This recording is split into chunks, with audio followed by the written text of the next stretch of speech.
미국 인디언들에게 복음을 전한 데이비드 브렌나르드라고 하는 이 사람은 나는 설교에서 예수 그리스도의 십자가를 빼고 설교한 적이 없다라고 말했습니다. 또 찰스 스펄전 유명한 이 목사님은 그의 임종시에 이런 고백을 합니다.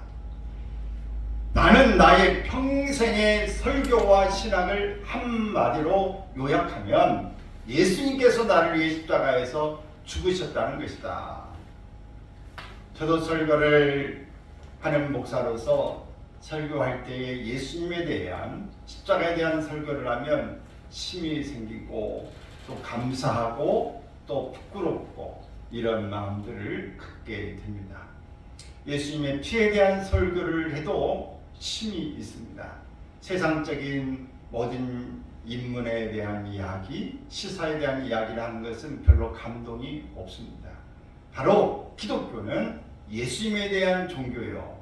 예수님은 십자가에 죽으시고를 구원하신 사건이 바로 죽으시고 부활하시고 재림하신다는 이것이 우리에게 있어서는 전부인 것입니다. 그러므로 그의 나라가 하늘에서 이루어진 것처럼 땅에서도 이루어지고 우리 속에도 이루어지기를 원하는 것이 오늘 우리가 가야 될, 생각해야 될, 바라봐야 될 일이라고 믿는 것입니다. 오늘은 종료 이 주일이지만은 특별히 예수님에 대한 이 종료의 예루살렘 입성에 대한 문제보다는 예수님이 고난받으시는 내용을 중심으로 해서 오늘 본문과 함께 살펴보려고 합니다. 예수님이 당하신 고난의 의미를 우리가 생각할 때 예수님이 왜 그랬을까를 생각하면서 묵상할 수 있는 기회와 또 묵상할 수 있는 우리의 여러 소스들이 되어질 줄로 믿습니다. 오늘 본문에 보면 예수님의 십자가형이 결정되고 그 형이 집행되기까지 예수님께서 로마 군병들로부터 희롱을 받으시는 장면이 소개되고 있습니다. 수년 전에 우리가 교회에서도 보고 또 극장에서도 보신 분들이 있을 건데 멜 깁슨의 영화 더 패션 오브 크라이스트라고 하는 이 영화를 많은 분들이 관람하면서 깊은 감동을 받았습니다. 예수님의 육체적인 고통을 어느 성화보다도 가장 잘 표현했다고 하는 호평을 받는 영화입니다. 그러나 예수님의 정신적인 고통과 영적인 고통, 즉 내면적인 고통을 표현하는 데는 부족했다라고 말하고 있습니다. 예수님이 채찍을 맞고 살이 떨어지는 그런 장면, 이 고통하는 그런 모습은 정말 어느 영화와도 비교할 수 없는 그런 장면들이었습니다. 로마 군병들은 예수님을 총독의 관저로 끌고 갔습니다. 거기 사람들이 모인 자리에서 주님을 부서진 의자에 앉혀놓고 옷을 벗기고 낡은 홍포를 입혔습니다. 머리에는 지독한 가시, 팔레스타인의 아카시아 나무와 시딤 나무, 그리고 잔가시가 많은 스피나 크리스 나무로 엮어서 관을 씌우고 손에는 갈대를 들린 다음에 그 앞에 무릎을 꿇고 유대인의 왕 만세! 이러면서 떠들면서 조롱을 했습니다. 이어 예수님께 침을 뱉고 갈대를 빼앗아 머리를 툭툭툭 칩니다. 그 조롱은 비열하고 또 한편 잔인하기 짝이 없었습니다. 이들의 희롱은 즉흥적으로 꾸며낸 것이었지만 그러나 그 속에 깊은 계시적인 의미가 담겨져 있는 것입니다. 예수님의 사건은 한 토막도 한 부분도 의미 없이 이루어진 것은 없습니다. 다 의미가 그 속에 담겨져 있습니다. 하나님의 일, 하나님의 계획은 빈틈없이 모든 게 다 의미가 있고 하나님의 계획 가운데 하나하나를 이렇게 맞춰나가는 퍼즐처럼 우리가 기억해야 하는 것입니다. 그들은 먼저 예수님의 옷을 벗겼습니다. 이 벗김의 모습은 수치심을 이야기하는데 창세기 3장에서 선악과를 따먹은 다음에 이 아담과 하와는 수치심을 느낍니다. 그리고 그들이 벌거벗은 모습을 보고 이제 나뭇가지로, 이 나뭇잎으로 그들의 부끄러움을 가리려고 했습니다. 그래서 이렇게 옷을 벗긴다는 것은 수치고 또 모멸입니다.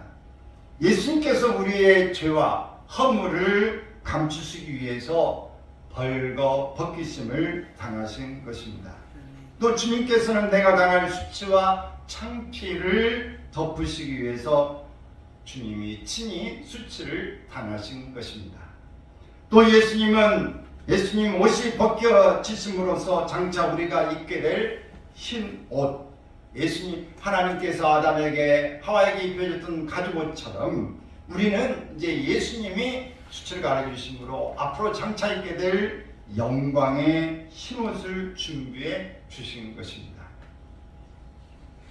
또 옷을 벗김 당했다고 하는 것은 신분의 박탈을 의미합니다. 우리 주님께서는 나를 하나님의 자녀의 신분으로 높여주시기 위해서 잠시나마 자신이 하나님이심을, 하나님의 외아들 되심을, 만왕의 왕 되신 신분을 박탈당하고 있었던 것입니다. 군인이 계급장 떼고 옷 벗고 가 그러면 다 놓고 가야 합니다. 직장에서도 신분증 다 나올 때 놓고 와야 합니다. 모든 사람 제복 다 놓고 가는 것입니다. 이렇게 예수님은 옷을 벗었다는 이야기는 모든 가장 낮아지는 죄인 중에 죄수로 밑으로 내려오신 것입니다. 예수님이 또 홍포를 입으셨다고 말씀합니다. 예수님께서 홍포를 입히신 것은 예수님을 더욱 우스꽝스럽게 만들기 위해서였습니다. 마태복음에서는 홍포라고 했고 마가와 이 요한복음은 자색 옷이라고 표현했습니다. 사실 자색 옷은 황제만이 입을 수 있는 옷이라 아마 로마 이 군인들의 홍포, 망토였을 것입니다. 성화라든지 이런 걸 보게 되면 로마 군인들 이야기가 나오죠. 그들이 이렇게 자색으로 홍포를 이렇게 망토 걸치는 거 있죠. 그 왕후의 옷을 갖다가 입혔을 그것은 좀 쉽지 않았을 것입니다. 이렇게 예수님의 홍포는 왕의 홍포가 아니라 죄인의 홍포였습니다. 그래서 이사야 1장 18절에 보면은 읽습니다. 오라 우리가 서로 변론하자. 너희의 죄가 주홍 같을지라도 눈과 같이 휘어질 것이요 진홍같이 붉을지라도 양털같이 희게 되리라. 예수님께서는 주홍 도포의 진홍 피를 흘려서 주홍 같고 우리의 피를 눈과 같이 양털같이 희게 하셨습니다.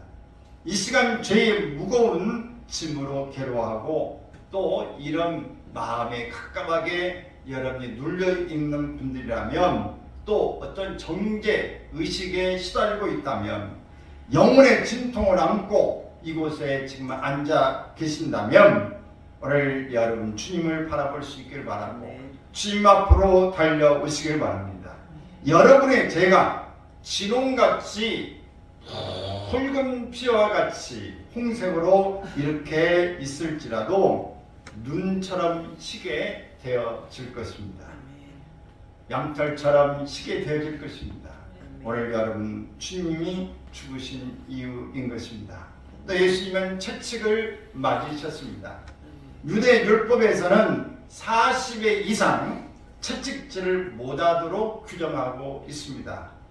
신명기 25장 3절에 보면 40까지는 때리려니와 라고 말합니다. 그러나 율법을 알지 못하는 로마 군병들은 이 40이라는 숫자에 대항되지 않고 수없는 채찍을 가했을 것입니다. 십자가형을 지는 죄인은 십자가를 지기도 전에 그 채찍의 끝부분에 보면 납을 닫습니다. 납. 그 다음에 그게는 못을 답니다. 그리고 짐승의 뼈를 이렇게 깎아가지고 주렁주렁 달아놓습니다. 오늘 여러분 이렇게 그 채찍을 이렇게 때린다고 하는 것은 그 채찍을 그냥 때리고 슉 감깁니다. 감겨서 툭 잡아 당기면은 살점이 뜯겨서 나오게 되어집니다. 그래서 십자가형을 받기 전에 이 채찍을 맞다가 죽는 사람이 많았다고 그럽니다. 잔인한 망나니들을 만나면 물 묻은 가죽 채찍을 옆구리 쪽으로 이렇게 휘감아서 내리쳤고, 그러면 창자가 쏟아져 나오기도 했다고 합니다. 엎어놓고 채찍질을 하면은 그 피가 골을 이루어서 채찍이 막 이렇게 사정이 떨어져 나와서 골을 이루어가지고 피가 흥건히 고였다고 합니다. 이렇게 역사적인 학자들은 기록하고 있는 것입니다. 예수님께서 채찍에 맞으신 것은 이사야의 예언대로 그가 채찍에 맞음으로 우리는 나음을 받았도다 라고 이야기하고 있습니다. 바로 이 말씀을 이루고 계시는 것입니다. 그가 채찍에 맞음으로 나 권영택이 나음을 입었다. 그가 채찍에 맞음으로 김권사, 병권사 바로 다 내가 나음을 입었다. 이렇게 고백할 수 있는 것입니다. 아멘입니까? 또 그들은 예수님의 손에 갈대를 들리워 주었습니다. 갈대로 왕의 호를 대신하여 예수님을 조롱한 것입니다. 왕은 이렇게 호를 가지고 있죠. 갈대를 주면서 그 신용을 낸 것입니다. 이는 예수님을 연약하고 보잘것없는 무력한 존재라고 놀린 것입니다. 그러나 사실 예수님은 영원한 왕이시고 반드시 그들을, 아니 모든 인류를 심판하러 오실 심판주인 것입니다. 그분을 재판하는 재판관들도 그분 앞에 두려워 떨며 장차 심판을 받게 될 것입니다. 그 조롱하는 자들도 그를 찌른 자들도 심판을 면할 수 없습니다. 누구도 심판을 면할 사람은 없는 것입니다. 나도 여러분도 모두 다 하나님의 심판대 앞에 서야 할 것입니다. 또한 예수님의 머리에 가신 면류관이 씌워졌습니다. 면류관은 왕관입니다. 승리자들이 쓰는 것입니다. 우리 송기정 선수가 일장기를 들고 뛰었지만은 이제 마라톤에서 우승을 했을 때에 그 면류관을 쓴 것 여러분이 보셨을 것입니다. 개선장의 전쟁에 가서 승리했을 때에 이 관을 씌웁니다. 왕의 왕관을 씌웁니다. 우리 예수님께 가시관을 씌우고 유대인의 왕이여 평안할지어다 라고 조롱합니다. 유대인의 왕 만세라고 이렇게 이야기하는 것이죠. 예수님의 얼굴에 침을 뱉습니다. 그리고 갈대를 빼앗아 머리를 내리칩니다. 만왕의 왕 예수를 조롱하는 이 모습이 바로 인류의 모습이고 나의 모습이라고 하는 것입니다. 내가 주님을 온전히 주님으로 인정하지 않을 때 예수님은 내게 조롱을 받으시는 것입니다. 사랑하는 여러분, 곰곰이 생각해 보세요. 예수님께서 우리가 2주전인가 말씀할 때에 나 한 사람만 세상에 있어도 예수님은 십자가를 지고 돌아가셨을 거다. 성 어거스틴이 한 이야기죠. 이런 것처럼 예수님은 나를 위해 죽으시고 나를 위해서 고난과 고통을 받으셨습니다. 내가 하나님의 자녀가 되었고 예수님의 피로 구원을 받았습니다. 그런데 이런 은혜 앞에서 내가 예수님을 망각하고 예수님을 경배하지 않고 있다고 하면 예수님을 모멸하는 것입니다. 무시하는 것입니다. 철저하게 주님을 다 모르쇠로 간다고 할 때 얼마나 주님의 배신감을 느끼겠습니까? 이 시간 누구에게도 하소연할 수 없는 억울한 일을 당하고 가슴 졸이며 이 시간에 있는 분이 계십니까? 예수를 믿는다는 사실 때문에 핍박받고 조롱받고 눈물을 머금고 지금까지 달려오신 분이 있다면 주님이 아시고 위로해 주시길 바랍니다. 십자가에 달리신 예수님을 바라보십시오. 지금도 앞으로도 주님 앞에 갈 때까지 십자가를 바라보고 나아가면서 참고 승리할 수 있기를 바랍니다. 예수님이 침뱉음을 당하신 그 얼굴이 어떤 얼굴이었습니까? 천군 천사들이 흠모하는 얼굴입니다. 예수님의 얼굴은 온 천사도 흠모하겠네, 흠모하는 얼굴이에요. 선생님 주님 얼굴 한번 보기를 원해서 그 병이 든 사람이 주님의 옷자락 한 번이라도 만지면 낫겠다고 하고 주님 얼굴을 보기 위해서 큰 산 있는데 밀치고 들어가기를 원했고, 이 세리장 같은 사람은 뽕나무 위에 올라갔다고 그랬습니다. 그 예수님 보기를 원하는 천사도 큰 천군들도 모든 사람들이 주님 보기를 원하는 그 얼굴에 침을 뱉는 것입니다. 수많은 선지자들이 그토록 보기를 원했으나 결국은 보지 못했던 그 영광스러운 얼굴, 모든 나라와 권세가 경배하고 천사들이 수종들드는 왕 중의 왕이신 얼굴, 하나님의 영광이 빛나는 그 얼굴에 감히 야만인들이 침을 뱉는 것입니다. 오늘 많은 사람들이 예수님을 이름을 엿보이고 멸시하고 있으면 나와보라 그래, 내 주먹을 믿어 라고 말하면서 아무리 말해도 듣지 않는 사람들이 있습니다. 오늘 우리도 그렇게 말하지 않지만 예수님이 없는 것처럼, 예수님은 아무 상관없는 것처럼 행동하고 사는 일이 우리의 삶에 얼마나 많은지를 돌아볼 수 있어야 합니다. 또 예수님은 가시면류관을 쓰셨습니다. 이 수 없는 고난의 모습 가운데서도 오늘 아침 우리는 예수님이 쓰신 가시관에 우리의 관심을 좀 더 집중시킬 수 있기를 바라고, 주님이 쓰신 가시면류관이 주는 의미가 무엇임을 새롭게 한번 깨닫고 가기를 원합니다. 쪽박도 왕이 있으면 왕의 밥그릇이 된다는 말이 있습니다. 예수님이 쓰신 면류관, 거기엔 크고도 분명한 의도가 있는 것입니다. 먼저 예수님께서 가신 면류관을 쓰심으로 저주의 면류관이 속죄의 면류관이 되었습니다. 세상의 왕들은 그 머리에 금 면류관을 쓰고 부귀와 영광과 존귀를 자랑합니다. 그 대신 저주와 고통과 아픔을 백성들에게 씌웠습니다. 그러나 사랑의 왕, 정의의 왕, 공의의 왕, 바로 우리 예수님께서는 주님이 친히 저주의 관을 쓰시고 고통과 아픔을 담당하셨습니다. 그리고 그를 믿고 따른 모든 백성들에게 구원과 평화를 주신 것입니다. 갈라디아서 3장 13절 읽습니다. 그리스도께서 우리를 위하여 저주를 받은 바 되사 율법의 저주에서 우리를 속량하셨으니 기록된 바 나무에 달린 자마다 저주하의 아래에 있는 자라. 십자가는 예수 그리스도께 내려진 저주고 우리에게는 축복이었습니다. 그러면 율법의 저주는 어떤 것일까요? 율법의 저주는 신명기 28장 15절에서 19절까지 있는 이 말씀에 있습니다.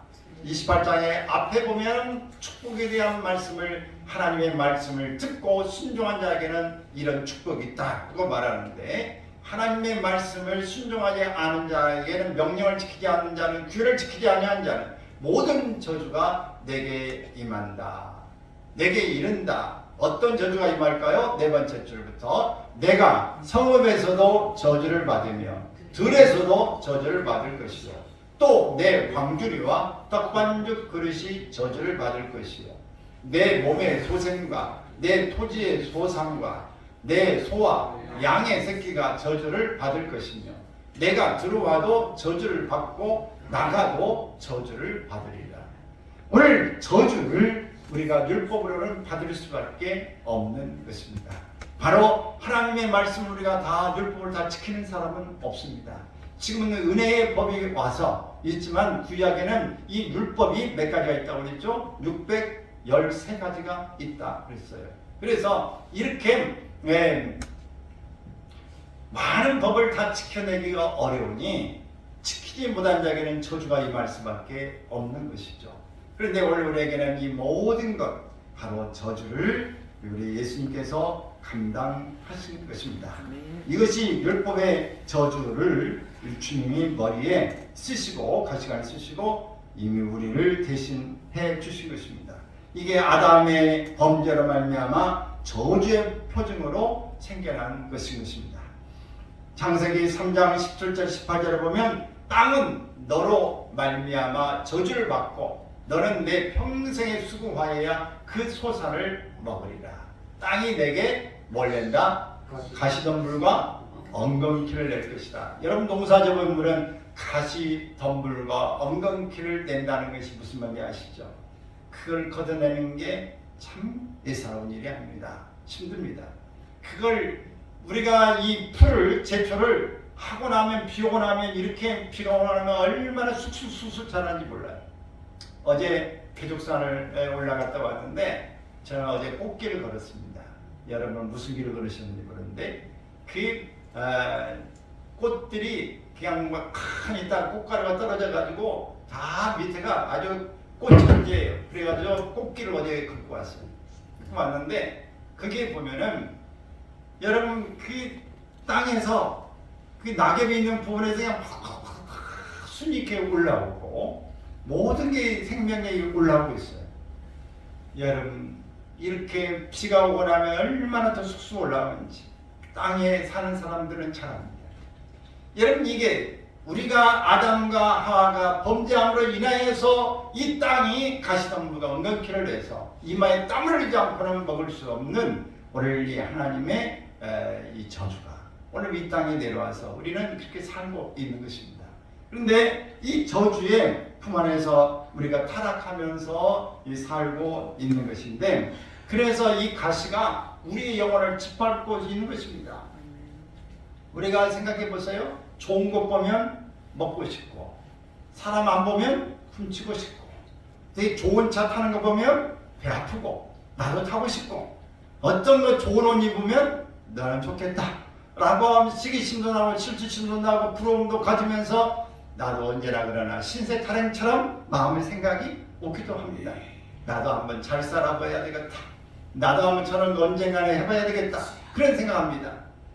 음란한 것도 보면은 나도 함께 음란한 생각이 나도 모르게 들어오고 그 모든 거 악한 것들이 활동하는 걸 보면 하지 말아야 되겠다는 생각을 가지면서도 나도 그런 생각이 어느덧 생각이 온갖 생각이 이 머릿속에 왔다 갔다 하는 거 여러분 다 아시죠? 이 생각이 누가 나한테 싫은 사람은 정말 그냥 죽여 살려 막 왔다 갔다가 저놈을 막 이렇게 어떻게 찢었다가 다시 붙였다가 여러분 그러지 않습니까? 이렇게 오늘 우리의 모든 것들은 악한 생각들이 얼마나 많은지 모릅니다. 원래 이것이 다 죄인 거예요. 그래서 오늘 깨끗하다 나는 세상 법 없어서 살아. 물론 법을 없어서 살지 모르지만 여러분 마음과 생각 가운데는 온갖 더러운 것들이 가득 차 있는 것입니다. 그러므로 이날엔 이 봉사했던 분은 우리의 인간 속에 돼지도 있고 사자도 있고 호랑이 같은 것도 있고 뱀 같은 것도 있고 수많은 이 여우 같은 것도 있고 우리의 마음에 짐승이 그냥 짐승 같은 마음이 수없이 있다 이렇게 말을 했습니다. 바로 이성범 목사님 바로 이런 분이 그렇게 표현한 것이죠. 타락의 결과로 생겨난 인간의 영혼을 짓밟는 이 모습 여기 가시멸관은 곧 저주의 멸관을 이야기하는데 예수님께서 가시관을 쓰심으로 이제부터는 속죄의 멸관이 됐습니다. 저주의 멸관이 아니라 속죄의 멸관, 구속의 멸관, 용서의 멸관이 되어진 것입니다. 예수님은 아픈 가시관을 쓰셨지만 우리는 속죄의 멸관을 씌워졌습니다. 예수님은 저주의 멸관을 쓰셨지만 우리는 용서의 멸관을 썼습니다. 예수님은 고통의 멸관을 쓰셨지만 우리는 사랑의 멸관을 씌워주신 것입니다. 여러분 주님의 머리에 상처를 주던 그 멸관이 이제 우리의 상처를 치료하는 멸관이 되었습니다. 가시 멸관은 크고 작고 굵고 가는 가시로 만들어져 그것들이 예수님의 머리를 사정없이 찔렀습니다. 여러분 조그만한 가시로 이 몸을 이렇게 쫙 잘라도 얼마나 아픕니까? 왜 이게 하나가 아니라 특히 모세 혈관들이 많고는 머리에 이 가시가 이게 살짝 건 게 아니라 수많은 가시로 되어 있는 그것이 하나가 아니라 수많은 가시로 왕가시 같은 것이 장가시, 왕가시 이런 것들이 있는 걸 푹 씌워넣을 때 여기 머리에서 수많은 통증과 아픔이 진동하는 것입니다. 피가 흐르고 여러분 한국에만 해도 괜찮은데 그 수많은 것들이 함께 내려가면서 그걸 갈대로 툭툭툭툭 칠 때에 그게 얼마나 모멸과 함께 통증이 고통이 많았겠습니까? 그를 믿고 따르는 모든 백성들의 구원의 평화를 주시기 위해서 저주의 관을 쓰시고 고통과 아픔을 담당하신 것입니다. 아무리 우리에게 아픈 상처도 아무리 큰 상처도 혼자 움켜쥐고 있지 않기를 바랍니다. 주님 앞에 상처를 드러내십시오. 우리 주님은 그 상처를 지금 이 시간 치료해 주실 준비가 되어져 있습니다. 아무리 작은 상처라도 주님은 외면하지 않습니다. 피 묻은 손으로 못 잡는 손으로 어루만져 주시는 것입니다. 세상에 우리를 찌르는 가시들이 얼마나 많이 있는지 모릅니다. 가정에서도 찌르는 가시가 있죠. 직장에서도 찌르는 이 사람들이 있습니다. 잊을 수 없는 과거의 경험도 있고 지울 수 없는 쓴뿌리의 아픈 상처도 있고 용서받지 못하는 정죄의식의 가시가 있습니다. 매일같이 우리를 또 찌르는 것들이 있습니다. 사랑의 상처, 배신의 상처, 말 한마디의 상처, 눈짓 한 번에 이 가시로 찔린 것처럼 상처가 있습니다. 이런 선한 일을 하다가도 우리가 상처를 또 받기도 합니다. 혼자만 잘난 척해? 혼자만 상 받으려고? 혼자만 칭찬받자고 하는 거야? 선한 일을 하는데도 이렇게 비아냥거리고 이렇게 못마땅한 사람들의 가시들이 있습니다. 가장 거룩한 일을 하다가도 찔릴 수가 있는 것입니다. 그것뿐만이 아닙니다. 불만과 근심, 내적 갈등도 가시가 되어서 내 영혼과 마음을 찔러서 피가 나게 합니다. 인간들은 저마다 가시에 찔린 상처로 아파하고 괴로워하는 것입니다. 나 혼자만 아픈 게 아닙니다. 나도 아파. 너도 아프냐? 그럼 나도 아프지. 너도 아파? 서로 간에 나도 아프고 너도 아프고 모두가 다 아파서 신음하고 있는 것입니다. 이것이 세상사고 우리가 죽기까지는 우리가 눈을 감기까지는 주님 앞에 갈 때까지는 이 고통과 가시가 끊어지지 않고 있을 것입니다. 아멘. 이 상처들을 어떻게 고침받을 수 있을까요? 이 세상에 우리의 찢기고 상한 심령을 치료하는 곳은 어디도 없습니다. 오직 십자가 위에서 가시면을 가는 쓰시고 흘리신 예수님의 보혈의 피만이 우리를 정결케 하시고 상처를 치료해 주실 수 있는 것입니다. 그가 가시의 찔림으로 우리의 아픔을 치료해 주십니다. 주님 앞에 그 상처를 보이시길 바랍니다. 주님께 위로가 있고 치료의 능력이 있습니다. 아무리 아파도 울며 도망가려고 하지 마시길 바랍니다. 주님 앞에 십자가 앞에 오십시오.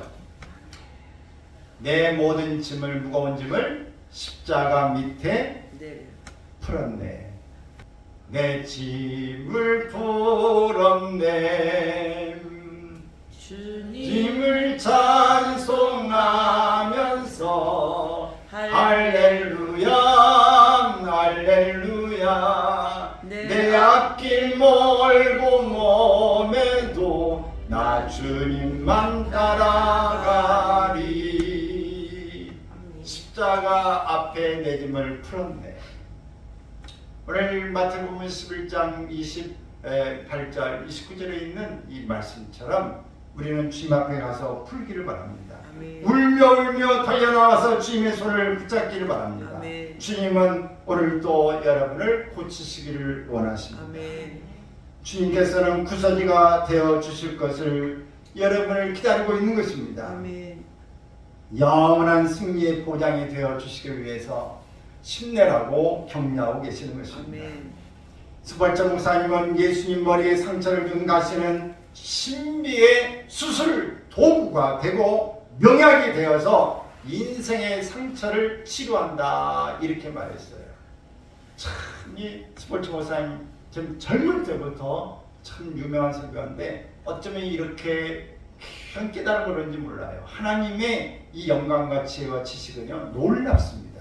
그분이 설교문을 적으면 수십 페이지를 쓰는 거예요. 그래서 이 설교를 하면 시작하면 막 몇 시간씩, 두세 시간씩 설교를 하는 겁니다. 근데 명문장을 쓰는 거예요. 그게 어디서 나와요? 책을 많이 읽어도 이렇게 나오겠습니까? 하나님의 그 놀라운 영감을 주시는 것입니다. 오늘 또 치료하시는 주님 앞으로 나오기를 바랍니다. 지치고 상한 여러분의 이 마음을 우리 주님 앞에 내려놓고 나갈 수 있기를 바랍니다. 지치고 상한 내 영혼을 주여 받아주소서. 내가 주께로 지금 가오니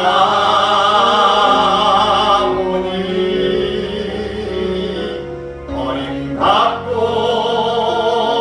깨진 나의 마음을 주여 받아주소서. 내가 주께로 지금 갑니다. 온 세상에 남자있게 마음 심고 오 주여 나를 인도하소서.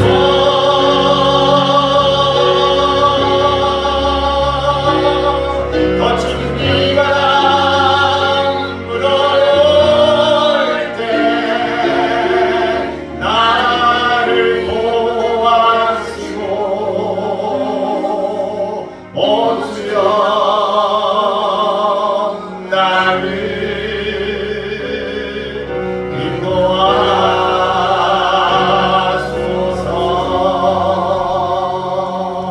인도하소서. 주님 앞에 가서 이렇게 주님 앞에 지치고 상한 내 심령 주님 앞에 왔습니다. 나를 붙잡아 주세요. 나를 인도해 주세요. 이렇게 외치고 나아가기를 바랍니다. 그러면 가슴 멸관이 승리의 멸관이 예수님의 되신 것처럼 우리에게도 될 줄로 믿는 것입니다. 예수님께서는 가슴 멸관을 쓰시고 죽으셨고 마치 실패자처럼 보였지만 실패자가 아닙니다. 예수님의 십자가의 죽음을 부활의 영광으로 바꾸신 것입니다. 예수를 따르는 우리에게도 가시가 있어서 우리를 괴롭힐 때가 있습니다. 그러나 예수님처럼 그 고난의 가시를 가지고 면류관을 만들어 갈 수 있는 줄로 믿습니다. 우리의 삶을 찌르고 도전해오는 고난이 반갑지 않는 것이 사실입니다. 그러나 하나님께서 우리에게 가시가 오는 것을 막아주시지 아니하시고 가시를 허락하신 것은 분명한 이유가 있는 것입니다. 그 가시를 가지고 멸관을 엮도록 하신 것입니다. 우리도 가시를 멸관으로 바꿉시다. 다 같이 시작. 우리도 가시 멸관을 멸관으로 바꿉시다. 아멘. 그래서 여러분 바울 사도 우리가 잘 아는데 거기는 늘 자기 육체에 가시가 있다고 그랬어요. 근데 그 가시를 유명한 이 칼빈이라고 하는 사람은 영적인 갈등이다 이렇게 가시를 표현했어요. 또 종교학자 루터는 바울이 받았던 핍박이다 이게 가시라고 봤습니다. 토마스 아퀴나스라고 하는 분은 독신 생활에서 오는 본능적인 충동이 가시였다 이렇게 말하기도 합니다. 또 터툴리안이라고 하는 분은 이유 없는 두통이 그에게 가시였다. 갑자기 막 두통이 몰아치는 사람들이 많아요. 또 어떤 사람은 외모에서 오는 콤플렉스가 바로 그에게 가시였다 이렇게 보는 사람도 있어요. 또 혹은 안질, 우리가 잘 아는 이 간질병 이 두 가지를 가시라고 보는 사람도 있습니다. 그래서 여러 가지 이 학자들이 또 유명한 사람들이 그 가시를 그렇게 보고 있는데 바울이 이것 때문에 간절히 하나님 앞에 기도했는데 내 은혜가 내게 족하다. 내가 약할 때 곧 강함이 된다. 이게 하나님의 은혜로 가시를 그 육체에 남겨두었다고 말씀한 것입니다. 그것 때문에 바울은 더 온전하게 약점 속에서, 고통 속에서, 가시 속에서 그는 더 주님을 끝까지 바라보면서 아름다운 열매 맺고 승리하는 사람이 되어진 줄로 믿습니다. 아멘. 여러분, 십자가 없이는 영광도 없습니다. 아멘. 같이 우리 영어 잘하든 못하든 같이 한번 No cross, No cross, no crown, no crown. no cross, no crown. No cross, no crown. 십자가 없이는 영광도 없다 그 말입니다. 여러분, 아무것도 투자하지 않고 아무것도 내가 대가를 보지 않고 아무것도 노력하지 않고 큰 뭔가 횡재를 하려고 하는 것은 이건 바람직한 생각이 아닌 것입니다. 사랑하는 여러분, 여러분은 십자가를 지고 살아가십니까? 그 십자가 너무나 무겁다. 그러나 면류관도 그만큼 더 클 것입니다. 여러분 짐이 무거울수록 영광도 여러분에 다가온다는 사실을 아시길 바라고, 훈련이 고되면 고될수록 여러분이 그 훈련 속에서 그 영광이 더 화려할 것입니다. 장교는 사병보다 훈련이 세요. 그렇기 때문에 장교가 됩니다. 더 장군은 훨씬 더 고난과 역경을 많이 겪어 나가기 때문에 장군도 될 수 있는 것입니다. 그러므로 여러분, 오늘 하나님 앞에 요셉처럼 강하게 훈련받으면 강한 사람이 되고, 모세처럼 귀하게 쓰임받으려면 완전 밑바닥부터 훈련을 해야 하는 것이고, 다윗처럼 고귀한 인물로 쓰임받기 위해서는 혹독한 훈련이 필요한 것이고, 하나님은 토기장이처럼 우리를 빚어나가는 것입니다. 그러므로 여러분, 꼭 이 어떤 일에도 여러분들이 고통을 수반하는 일들 가운데 두려워하지 않고 주님 붙잡고 승리하며 굳건히 나가시기를 주의 이름으로 축원합니다. 할렐루야. 한 구절만 우리 보고 마치도록 하겠습니다. 이사야서 53장 5절에 있는 말씀은 이렇게 이야기합니다.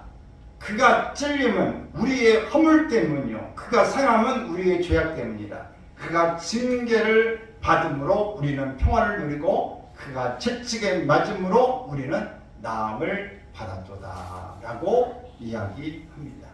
여러분, 그가 채찍에 맞음으로 우리가 나음을 입었습니다.